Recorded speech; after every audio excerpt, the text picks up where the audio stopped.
झारखंड के पूर्व मुख्यमंत्री हेमंत सोरेन जो जेएमएम के कार्यकारी अध्यक्ष भी हैं, यही जमीन जो है इसके वजह से उनकी गिरफ्तारी हुई है। 8.46 एकड़ जमीन जो है स्प्राउलिंग आप देख सकते हैं, कैंपस लंबे दूर तक।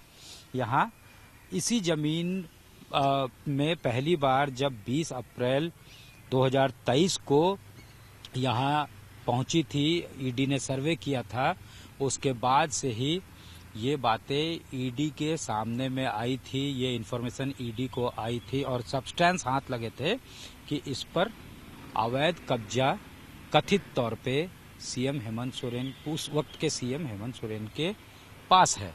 उसके बाद लगातार जो है इस मामले पे जो है जांच होते रही और सम्मन्स जो है वो दिए जाते रहे, ईडी के तरफ से पूछताछ हुई। उसके दूसरी बार, पहली बार जो है 20 जनवरी को इस मामले में पूछताछ होती है, उसके बाद उनकी गिरफ्तारी हो जाती है हेमंत सोरेन की, जब दोबारा 31 जनवरी को उनको जो है सम्मन किया जाता है और वो तैयार होते हैं पूछताछ के लिए।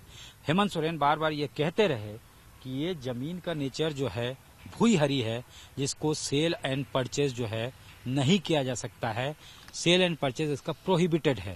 लेकिन ईडी का स्टैंड ये था कि ये इस पर जो है कब्जा उन्हीं का है, बेशक जो है उनके नाम है या नहीं इसकी जांच की जा रही है।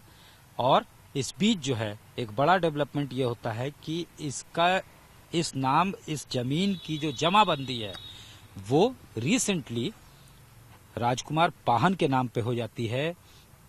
पाहन को ये जमीन दिया जा सकता है, तो ये नेचर ऑफ प्लॉट जो है इस तरह का है, इसका सेल एंड परचेज नहीं हो सकता है, जिसको हेमंत सोरेन अपना डिफेंस बना रहे थे और उसी के आधार पर डिफेंड कर रहे थे। जबकि ईडी का साफ कहना है कि उनके पास चैट्स अवेलेबल हैं और इस आधार पे ये कहा जा सकता है कि कब्जा उन्हीं के हाथ में था, सोरेन परिवार के हाथ में था।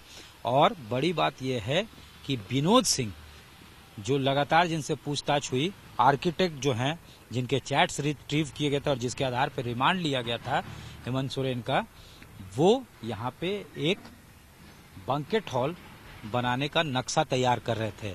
ये तमाम चीजें जमीन को लेकर, जमीन लैंड स्कैम का मामला तब शुरू हुआ जब अप्रैल 2023 में पहली बार छापेमारी होती है। पूर्व डीसी, रांची के पूर्व डीसी थे छवि रंजन, उनकी गिरफ्तारी होती है, राजस्व कर्मचारियों की गिरफ्तारी होती है। भानु प्रताप जो राजस्व कर्मचारी हैं, उनके घर से ट्रंक भर भर कर डॉक्यूमेंट्स और ट्रंक जो है वो सीज किया जाता है और उसमें कई इंक्रिमिनेटिंग डॉक्यूमेंट्स हाथ लगते हैं ईडी के। उसके बाद ये तमाम मामला जो है, मसला वो शुरू होता है, गिरफ्तारियां होती है।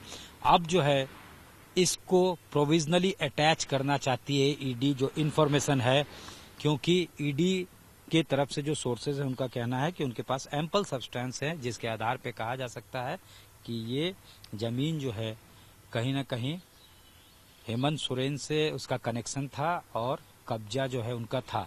हालांकि ये मामला कोर्ट का है, पीएमएलए कोर्ट में तमाम जो है बातें सामने आएंगी, ट्रायल चलेगा, तब की बात है। लेकिन पीएमएलए की जो सुसंगत धाराएं होती हैं उसके तहत इसको प्रोविजनली अटैच किया जा सकता है, ऐसे संकेत जो है ईडी ने दिए हैं। पहले भी सेना के जमीन को लेकर जो मामला आया था सीरम टोली में और एक 4.55 एकर्स के प्लॉट का, तो उसको भी ईडी ने प्रोविजनली अटैच किया है। पूजा सिंघल का भी जब मामला आया था तो प्रोविजनल अटैचमेंट का पावर जो है पीएमएलए के धाराओं के तहत ईडी के पास होता है, तो पल्स हॉस्पिटल को भी उसी आधार पे प्रोविजनली अटैच किया गया था। मामला चलेगा और जब कोर्ट का फाइनल जो है फैसला आता है तभी उसको जो है परमानेंटली अटैच किया जाता है, लेकिन प्रोविजनली अटैच करेगी ईडी, ये खबरें अब सामने आ रही है। कैमरामैन राकेश तिवारी के साथ सत्यजीत कुमार, रांची, आज तक।